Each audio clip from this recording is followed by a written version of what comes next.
অধরা এগিয়ে এসে বলল, আপনার কি আমাকে কুপ্রস্তাব দেওয়া ছাড়া আর কোনো কাজ নেই? দিনে রাতে যখন সুযোগ পান তখনই বাজে বাজে কথা বলেন।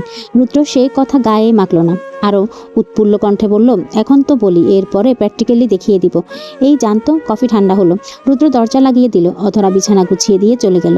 থাকলে আবার কুপ্রস্তাব দিবে, থাকা যাবে না। অধরা রুমে এসে ফোনটা নিয়ে নিচে নেমে যায়। সোফায় এসে বাবার পাশে বসে ফোন স্ক্রল করতে ব্যস্ত হলো। আরিফ নওয়াজ তিনিও বসে ফোন দেখছিলেন। অধরা কিছু শাড়ি দেখছিল, আবার অন্যান্য ড্রেসও দেখছিল। একটা আনারকলি পছন্দ হলো, একই কালারের দুটো অর্ডার করলো। একটা সোহাকে দিবে, ওর বড় ভাই বোন নেই, সেই হিসেবে অধরাই দিবে। আবার সোহাও যা কিনবে অধরার জন্য রেখে দিবে। অধরা দুটো আনারকলি আর একটা শাড়ি অর্ডার করলো। ও আবার শাড়ির প্রতি খুব টান। এবারও অর্ডার করার সময় ওর বাবার নাম্বারই দিয়ে রাখলো। অর্ডার করা শেষ হলে থেকে ওর বাবার দিকে তাকাচ্ছিল। আরিফ নওয়াজ অধরার দিকে তাকিয়ে বলল, কিছু বলবে? অধরা টেডি স্মাইল দিয়ে বলল, কিছু খাবে এনে দিই? আরিফ নওয়াজ ভাবুক হয়ে গেলেন। অধরা ওর মায়ের দিকে একবার তাকিয়ে আরিফ নওয়াজকে বললেন, আব্বু 3টা ড্রেস অর্ডার করেছি। আরিফ নওয়াজ মাথা নাড়িয়ে বলল, ঠিক আছে, আমার নাম্বার দিয়ে রাখো। দিয়েছি। আম্মুকে বলো না, বলবে 2 দিন পর পর এত ড্রেস লাগে। আরিফ নওয়াজ গা ছাড়া ভাব নিয়ে বলল, শুধু বকে দেখুক, তোমার আম্মুর খবর করে ফেলবো।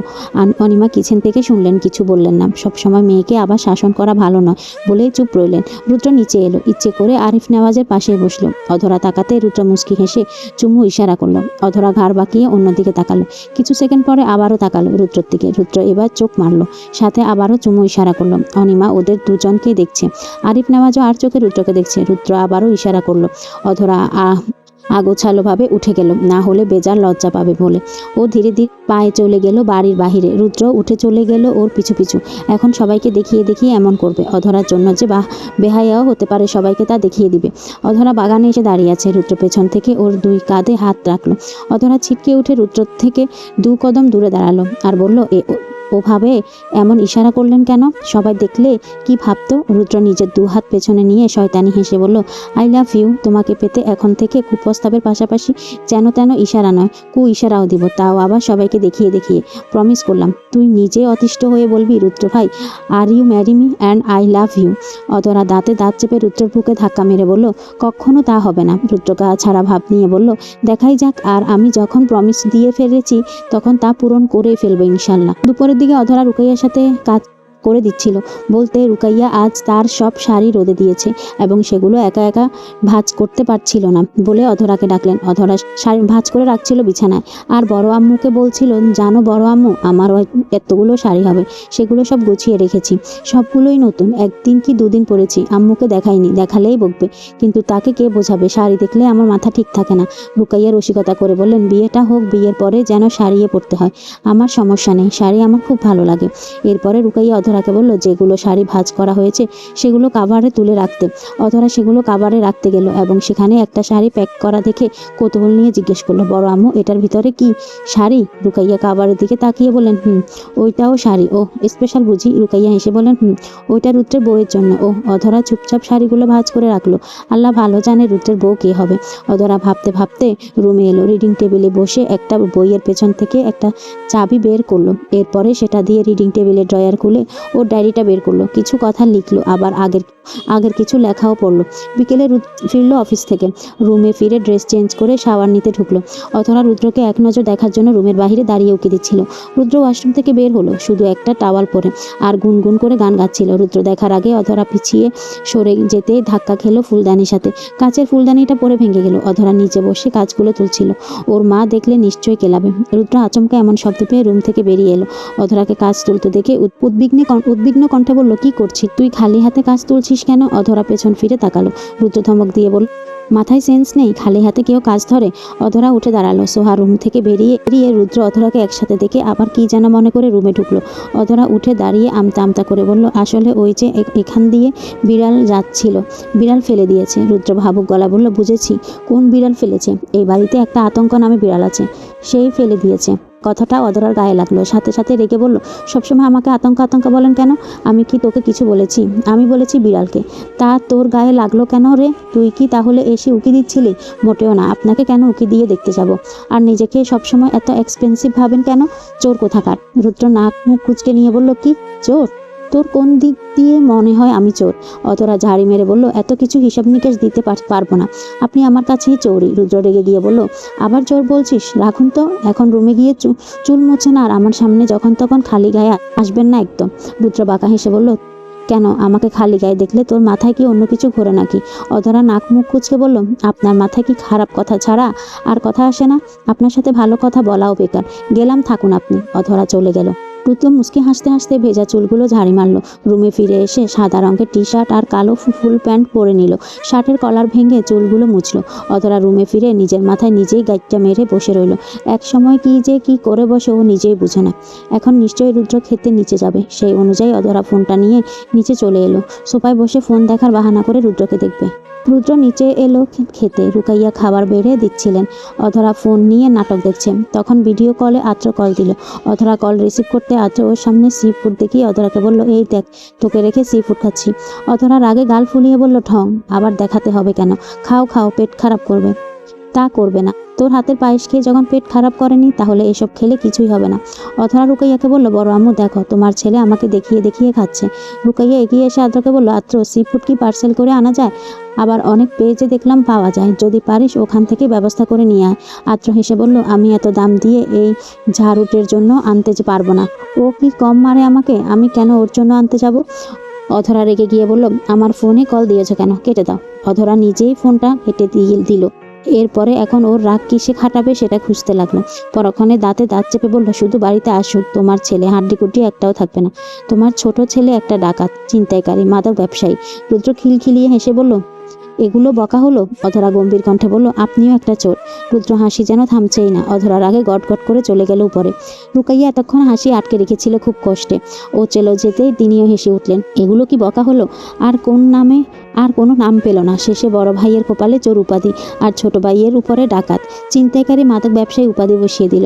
রুদ্র খাওয়া দাওয়া শেষ করে অধরা রুমে এলো। ও অন্যমনস্ক হয়ে ডায়েরিটা সামনে নিয়ে বসেছিল। রুদ্র চুপি চুপি এগিয়ে গিয়ে ডায়েরিটা ছুঁতে নিলে অধরা ধ্যান থেকে বেরিয়ে ডায়েরিটা বুকে জড়িয়ে নিয়ে বলল, ডায়েরি ধরবেন না। কেন? পার্সোনাল বুঝি? খুব পার্সোনাল। বেশ, রেখে দে যত্ন করে। রুদ্র না করলো ঠিকই, কিন্তু ওর কৌতূহল ওই ডায়েরিটার উপরে। কি আছে ওই ডায়েরিতে ভাবতে ভাবতে ও বলল, অধরা, এটাতেই কি তোর সুখ দুঃখের কথা লিখে রাখিস নাকি? ওসব ছাড়ুন, কিছু বলতে এসেছেন? অধরা মুখ ভেঙচি দিয়ে দাঁড়িয়ে রইল। রুদ্র আরও ওকে খোঁচানোর মতো কথা বলে চলে গেল। এরপরে অধরা সেই ডায়েরিটা জাগা মতো রেখে চলে গেল নিচে।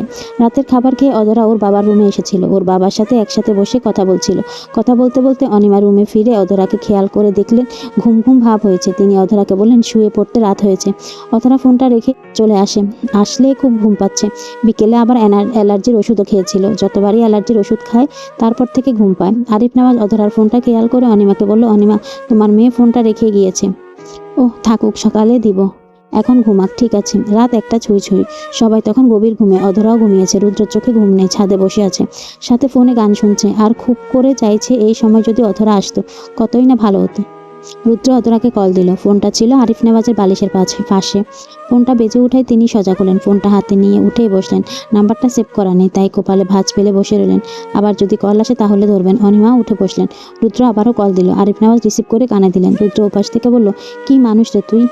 এই পাশে তোর অভাবে ঘুম আসছে না, আর তুই এত ঘুমাস কি করে? আয় না একটু ছাদে, একটু কুপ্রস্তাব দেই, সাথে ইশারাও। অনিমা শুনেও না শোনার ভাঙ করে শুয়ে পড়লেন। আরিফ নেওয়াজ দাঁতে দাঁত চেপে রইল। রুদ্রকে কিছু বলতে না দিয়ে কলটা কেটে দিয়ে বিছানা থেকে নেমে গেলেন। আবার কি মনে করে এসে বিছানায় শুয়ে পড়লেন। রুদ্র আবার কল দিল। আরিফ নেওয়াজ আবারও কল ধরলেন। রুদ্র উদ্বিগ্ন কণ্ঠে বলল, কি রে, কথা বলছিস না কেন? ঘুম ঘুম দেখাচ্ছিস? একবার বিয়েটা করতে দে, তারপর তোর ঘুম বের করব। আরিফ নেওয়াজ কি বলবেন কোনো ভাষা খুঁজে পাচ্ছেন না। ছেলেটার লজ্জা নেই বললেই চলে। কল কেটে দিতে পারছেন না, আবারও কল দিচ্ছে। আরিফ নেওয়াজ শেষে গলা খাকিয়ে দিয়ে বলল, রুদ্র, রুমে এসে ঘুমিয়ে পড়ো। রুদ্র কিছু সেকেন্ডের জন্য নীরেট বেঁধে রইলেন। এরপরে শয়তানি হাসি দিয়ে বলল, আসসালামু আলাইকুম শ্বশুর আব্বু, আপনার মেয়ে কোথায়? আরিফ নেওয়াজ রাগে দাঁত চেপে বললেন, রাত হয়েছে জামাই বাবা, রুমে এসে ঘুমিয়ে পড়ো, বলে কলটা কেটে দিল। রুদ্র বাঁকা হাসি দিয়ে চেয়ারে হেলান দিয়ে বসলো। আরিফ নেওয়াজের সকালটা শুরু হলো মেয়ের হাতের বানানো কফি দিয়ে। বেশ ঘুমট বেঁধে বসে কফি খাচ্ছেন। অনিমা রাত থেকে এ পর্যন্ত রুদ্র সেই কথা নিয়ে কিচ্ছু বলেননি তাকে। ওদের জামাই শ্বশুরের ঝামেলা ওরাই সামলাবে, এতে অনিমাই বা কি করবে বা কি বলবে। অধরা আরেক কাপ কফি বানিয়ে নিয়ে গেল রুদ্রের জন্য। আরিফ নওয়াজ মেয়ের দিকে তাকিয়ে বললেন, অধরা কফি এদিকে নিয়ে এসো। অধরা বাধ্য মেয়ের মতো ফিরে এসে দাঁড়ালো বাবার সামনে। আরিফ নওয়াজ বললেন, কফিটা এখানে রেখে রুদ্রকে ডেকে নিয়ে এসো, একসাথে বসে কফি খাই। ঠিক আছে। অধরা চলে গেল। রুদ্রের রুমে এসে দেখলো দরজা অর্ধেক খোলাই। দরজা খুলে রুমে ঢুকতেই দেখলো রুদ্র শার্ট পরলো। অধরা পেছন থেকে বলল, কফি বানিয়েছি, নিচে আসুন। কেন, তুই এলি নিয়ে আসতি। আব্বু বলল কফি রেখে রুদ্রকে ডেকে আনো। ওমা, শ্বশুর আব্বু তাই বলেছে? যাই। এইসব আবার কেমন কথাবার্তা? কেমন আবার? তোর বাপকে আতঙ্ক বললে তুই খেপে যাস, তাই তো শ্বশুরাব্বু বলে রাখছি। আর রাতে যে কাহিনী হলো। রুদ্র থামলো। অধরা কপালে ভাঁজ ফেলে জিজ্ঞাসা করলো, কি কাহিনী? রুদ্র রুম থেকে বেরিয়ে যেতে যেতে বলল, কফি ঠান্ডা হলো, চল তো। অধরা পেছন পেছন এলো। রুদ্র এমন ভাব নিয়ে এলো যেন ও জানেই যে রাতে কি কথা বলেছে। আরিফ নওয়াজ তখনও গম্ভীর। রুদ্র কফিটা নিয়ে তার পাশে গিয়েই বসলো। আরিফ নওয়াজ থেকে থেকে আর চোখে রুদ্রর দিকে তাকাচ্ছে। রুদ্র শয়তানি করেই বলল, মেজো আপু ভালো আছো? অধরা সেখান থেকে কেটে পড়লো। না জানি রুদ্রের মাথায় কি ঘুরপাক খাচ্ছে, আবার কি না কি বলে দেয়। এর থেকে ওর এখানে না থাকাই ভালো। আরিফ নওয়াজ গম্ভীর কণ্ঠে বললেন, রুদ্র দাঁত বের করে হেসে বলল, আমাকে জিজ্ঞেস করো। আরমান নওয়াজ হাসার চেষ্টা করে বলল, কেমন আছো? অনেক ভালো, তবে তোমার মেয়েকে পেলে আরো ভালো থাকতাম। রুকাইয়া কিচেন থেকে রুদ্র আরিফ নওয়াজের বন্ধুত্বপূর্ণ আলাপচারিতা দেখে অনিমাকে বললেন, দুজনের মাঝে এত বন্ডিং ভালো হলো কবে থেকে? রাত থেকে ভাবি। মানে? অনিমা আস্তে করে বললেন, রাতে অধরার ফোনটা আমাদের ঘরে ছিল, আর তোমার ছেলে রাত 1টার সময় কল দিয়ে আমার মেয়েকে কি বলে জানো? না বাবা, আমি বলতে পারবো না। যে কথাগুলো বলেছে ওগুলো শুনলে যে কেউ ভাববে ওদের বিয়ে হয়েছে। তোর আর বলতে হবে না রে, আমার ছেলেই তো, আমি বুঝতে পেরেছি কি বলবে। অধরার বাবা এই নিয়ে দেখো কেমন গুমর বেঁধে আছে। ওহ, এখন বুঝলাম। আজ অফিসে রুদ্র কাজের ফাঁকে ফাঁকে যখনই সুযোগ পেয়েছে তখনই আরিফ নেওয়াজের সাথে এরকম ভাবে কথা বলেছে। বিকেলের দিকে রুদ্র ওর কাজ শেষ করে বাড়ি ফিরে আসে। শুরুতে ড্রয়িং রুমে অধরাকে দেখতে পেল। হাতে পায়ে নেল পালিশ নিবে মনে হয়। রুদ্র এগিয়ে এসে ওর হাতটা ইচ্ছাকৃতভাবে নাড়িয়ে দেয়। শুরুতে নেল পালিশটা ভালোভাবে দিতে পারলো না। অধরা ঠান্ডা মেজাজে বলল, এটা কোনো কাজ করলেন? রুদ্র পাশে বসে আবদার করে বলল, আমি দিয়ে দিই, আপনি পারবেন? আরে দে তো। অধরা নেল পালিশটা দিয়ে দিল। রুদ্র ভালো মতোই হাতে নেল পালিশ দিয়ে দিল। এরপরে পায়ের দিকে হাত দিতেই অধরা একটু সরে গিয়ে বলল, ছি ছি, পায়ে হাত দিবেন না। হাত দিব না, জাস্ট নেল পালিশ দিব। লাগবে না, আমাকে দিন, আমি দিতে পারবো। রুদ্র কথা ছাড়াই দিয়ে দিল। অধরা পায়ে নেল পালিশ নিতে নিতে বলল, এর আগেও কি কাউকে নেল পালিশ দিয়ে দিয়েছিলেন? দিয়েছিলাম একবার। অধরা সোজা হয়ে কেমন একটা দৃষ্টিতে তাকিয়ে বলল, কাকে দিয়েছেন? ওই বিদেশি একটা ফ্রেন্ডকে। কাকে? দেশে কাকে দিয়েছেন? তোকেই প্রথম। অধরা সন্দিহান দৃষ্টিতে তাকিয়ে বলল, আপনার ওই ফ্রেন্ড কেমন দেখতে? আমার থেকেও কি সুন্দরী? রুদ্র বিড়বিড় করে বলল, আতঙ্ক আবার সন্দেহ করতে জানে। রুদ্র একটা ছবি বের করে বলল, এইটা ওর বিদেশি একটা ফ্রেন্ড, আবার রুদ্ররই ক্লাসমেট, ওর বন্ধুর বউ। অধরা ছবিটা দেখে বলল, ঠিক আছে, বিশ্বাস হয়েছে। আপনি ফ্রেশ হয়ে আসুন, খাবার বাড়ছি। তুই? বাড়ির সবাই কোথায়?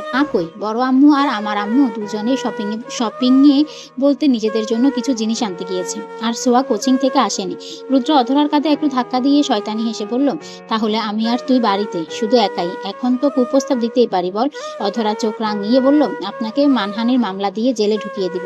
তোর জন্য দুনিয়ার যে কোনো জেলে যেতে রাজি আছি। অধরা নেল পালিশ নিয়ে উঠে সিঁড়ির দিকে যেতে যেতে বলল, আমি এগুলো রেখে খাবার বেড়ে দিচ্ছি, আর আপনাকে এর মধ্যে খাবার টেবিলে চাই। রুদ্র বুকের বা পাশে হাত রেখে বলল, ভালো না বাসলে অন্তত একটা মামলাও দিও প্রিয়, তারিখে তারিখে দেখা তো হবে। অধরা সিঁড়ির মাঝখানে দাঁড়িয়ে বলল, আপনাকে যাবজ্জীবন জেল দিব। রুদ্র হেসে বলল, তুই দিলে না করব না। সন্ধ্যার সময় আরমান নেওয়াজ আর আরিফ নেওয়াজ এলেন। দুজনেই ফ্রেশ হয়ে নিচে এলেন। অনিমা আর রুকাইয়াও বাড়িতে এসে পড়েছেন। আরিফ নেওয়াজ আশেপাশে তাকিয়ে রুদ্রকে খুঁজছেন, কিন্তু ও বাড়িতে নেই, ইফতির সাথে দেখা করতে গিয়েছে। অধরা আসোয়া ছাদে রয়েছে। ছাদের ফুল গাছগুলো অপ্রয়োজনীয় ঢাল পরিষ্কার, গাছের নিচে পড়ে থাকা পাতাগুলো সরিয়ে রেখেছে, আরো 2-1টা গাছ লাগিয়েছে। এগুলো করতে করতে ওদের সন্ধ্যা হয়ে যায়। দুজনে কাজ শেষ করে ছাদের পানির কল থেকে হাত ধুয়ে ওখানে বসেছিল। সোহা আবার থেকে থেকে আদ্রর সাথে মেসেজ করছিল। অধরা কালকে থেকে আজ অব্দি আদ্রর সাথে কথা বলেনি, খুব বড়সড় রাগই করেছে। রুদ্র কল দিল অধরা ফোনে। অধরা মুচকি হেসে কলটা রিসিভ করে কানে নিল। রুদ্র আগেই কথা বলল না। কালকের মতো যদি আরিফ নেওয়াজ থাকে তখন আবার কি বলবেন? অধরা হ্যালো বলতে রুদ্র মনে মনে হাঁপ ছেড়ে বলল, অধরা কি করছিস? ছাদে বসে আছি। তুই কি একা? না, সোয়া আছে। একটু সাইডে যা তো। অধরা উঠে দৌড় না গিয়ে বসলো। রুদ্র বলল, তোর সাথে ইফতি কথা বলবে? আমার সাথে? কি বলবো আমি? রুদ্র ইফতিকে ফোনটা দিয়ে দাঁড়িয়ে রইল। ইফতি শুরুতেই বলল, অধরা ভালো আছো? আপনি ভালো? আসলে তোমার সাথে কথা বলবো বলবো ভাবছিলাম, কিন্তু হয়ে উঠছিল না। আসলে আমি সেদিন কথাগুলো যে বলেছিলাম তোমাকে কষ্ট দেওয়ার জন্য বলিনি, জাস্ট রুদ্রকে বোঝানোর জন্যই বলেছিলাম। কথাগুলোর জন্য যে তুমি কষ্ট পাবে সেটা কখনো চাইনি। এর জন্য আমি সরি অধরা। সরি বলতে হবে না, আমি কিচ্ছু মনে করিনি। ওদের কথা হতে হতে রুদ্র একটু দূরে গেল। ইফতি অধরাকে বলল, অধরা আরেকটা কথা বলবো, বলুন। ইফতি অবলীলায় বলে উঠল, রুদ্র তোমাকে অনেক ভালোবাসে। আমি ওর বন্ধু হিসেবে বলছি না। আগে কোনো মেয়েকে এতটা ভালোবাসেনি, বা সেরকম কোনো কিছু ওর জীবনে ঘটেওনি। তোমাকে এক দেখার পরে এত ভালোবাসবে আমি ভাবতেও পারিনি। খুব ভালোবাসে ও তোমাকে। আমি এই নিয়ে সেদিন কথা বললাম ওকে, আর তুমি শুনে নিলে। আমি আবারও এর জন্য সরি অধরা। অধরা হালকা হেসে বলল, ভাইয়া আর সরি বলবেন না, আমি কিছু মনে করিনি। রুদ্র এসে ইফতিকে বলল, কি রে, কথা বলা হয়নি? হয়েছে। ইফতি অধরাকে বলল, অধরা যা বললাম সেগুলো সত্যি, তুমি কখনো ঠকবে না। আর কালকে আমার ফ্লাইট, আমার জন্য দোয়া করো। অবশ্যই, দোয়া রইল আপনার জন্য। ভালোভাবে থাকবেন। তাহলে রাখছি। হ্যাঁ, ভালো থেকো। আচ্ছা, আপনিও ভালো থাকবেন। ইফতি ফোনটা রুদ্রকে দিয়ে দেয়। রুদ্র অধরাকে বলে, তাহলে পরে কথা বলবো, রাখছি। আর মাকে বলে দিস রাত হবে ফিরতে। ঠিক আছে। রুদ্র কল কেটে দিয়ে গাড়িতে উঠে বসলো। ইফতি উঠে ডেস্কে তাকিয়ে বলল, এখন বেলি ফুল আনতে গিয়েছিলি তাই না?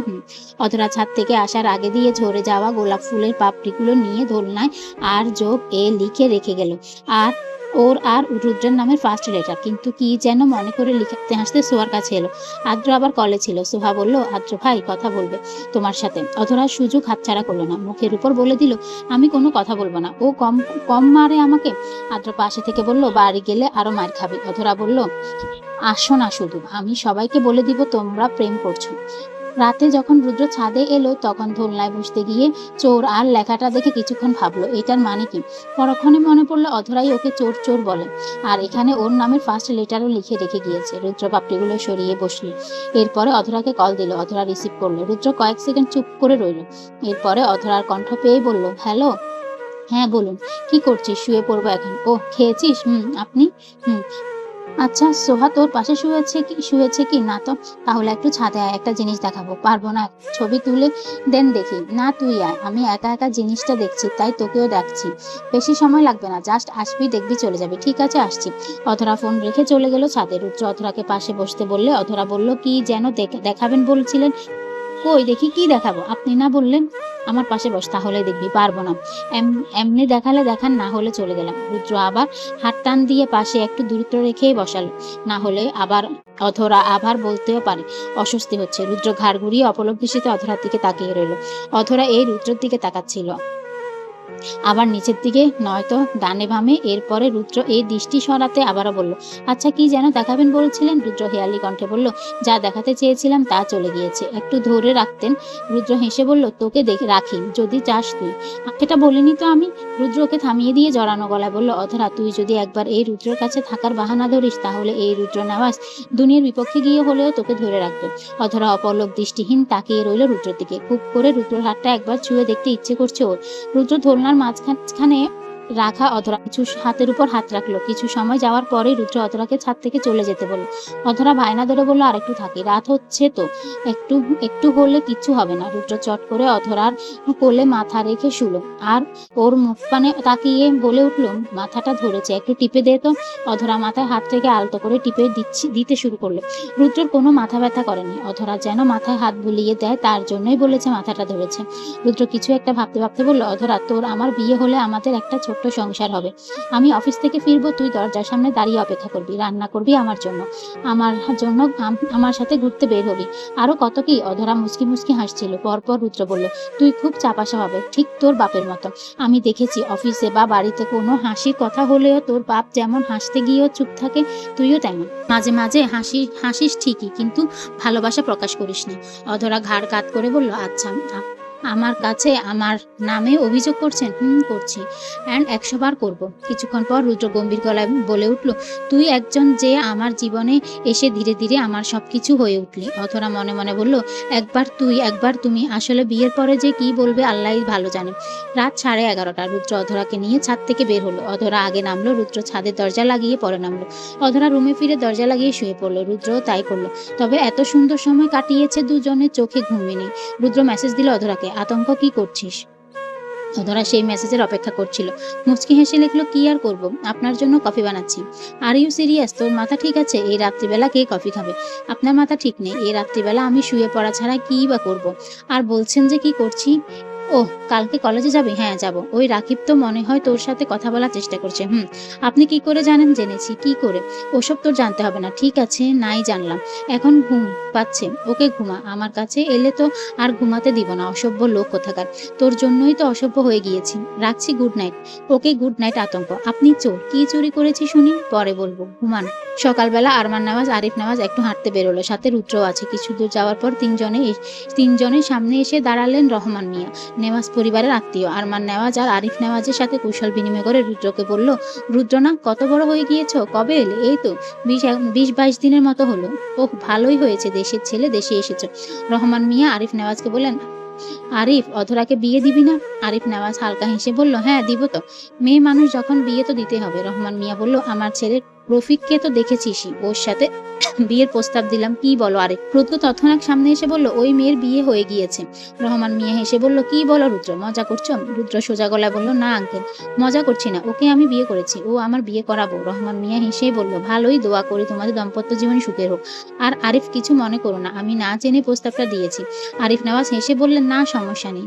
তিনজনই বাড়িতে ফিরে এলো। আরিফ নেওয়াজের মাঝে রুদ্রর সাথে কথা বলেনি, রুদ্রও না। তবে রুদ্র শুধু থেকে থেকে ওনাকে জ্বালাতে ইশারা করেছেন। দুপুরে লাঞ্চ টাইমে রুদ্র বসেছিল ওর বাবা চাচার সাথে। আরমান নেওয়াজ বাইরে গেলেন। আরিফ নেওয়াজ কফি খেতে খেতে ফোন স্ক্রল করছিলেন। রুদ্র চেয়ারে হেলান দিয়ে অধরাকে কল দিল। অধরা কল ধরতে রুদ্র আরিফ নেওয়াজকে শুনিয়ে বলল, কি গো, কি করছো? শ্বশুরের একমাত্র আতঙ্ক। আরিফ নেওয়াজ আর চোখে তাকালেন, বুঝতেও পারলেন তার মেয়েকেই কল দিয়েছে। এরপরে অধরা নাক মুখ কুঁচকে বলেন, গিরগিটিও এত রং বদলায় না, আপনি যতটা বদলান। একবার তুই, একবার আপনি, একবার তুমি। আরে রাগ করিস না, আমারই তো তুই। তোকে এক এক সময় এক এক নামে ডাকতে ভালো লাগে, তাই ডাকি।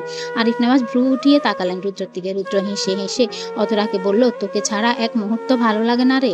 এই কাজ বাজও মাথায় ধরে না। আরিফ নেওয়াজ শয়তানি হেসে বলল, তাহলে বাবা, বাড়িতে চলে যাও কেমন?